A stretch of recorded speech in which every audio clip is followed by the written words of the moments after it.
আসসালামু আলাইকুম সুপ্রিয় ভাই ও বোনেরা। আজ আলোচনা করা হবে সুখ প্রাপ্তির শ্রেষ্ঠ দোয়া।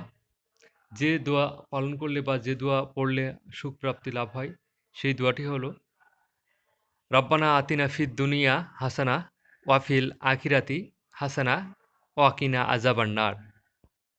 অর্থ, হে আমার প্রভু, আমাকে দুনিয়াতেও সুখদান করো, আখিরাতেও সুখদান করো, আমাকে জাহান্নাম থেকে বাঁচাও।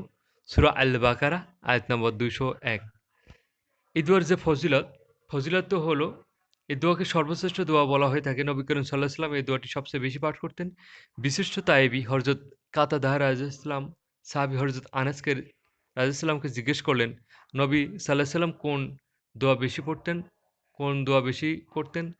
উত্তরে সাহাবী হযরত আনাস রাদিয়াল্লাহু উপরোক্ত দোয়ার কথা জানালেন।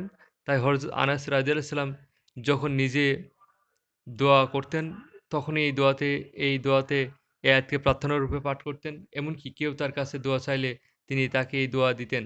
সহিহ মুসলিম ৭০১৬ নম্বর আয়াত। হযরত আনাস রাদিয়াল্লাহু আরও বললেন, আল্লাহ তাআলা এই দোয়ার দুনিয়া ও আখিরাতের সকল কল্যাণ ও জাহান্নাম থেকে পরিত্রাণের প্রার্থনা একত্রিত করে দিয়েছেন।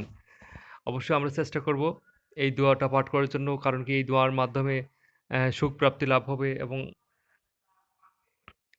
অনেক নেকি হাসিল হবে।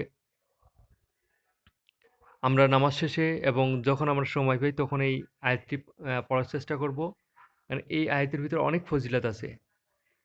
অবশ্যই আমরা আল্লাহর দেওয়া বিধান অনুযায়ী আমরা চলাফেরা করব এবং নবী করিম সাল্লাল্লাহু আলাইহি ওয়াসাল্লামের দেখানো পথ অনুযায়ী আমরা চলাফেরা করার চেষ্টা করব এবং আখিরাতে এবং ইহকাল এবং পরকালে সুখময় লাভের জন্য আমরা ইসলামের বিধান অনুযায়ী চলব। আমরা ৫ ওয়াক্ত নামাজ কালাম পড়ব।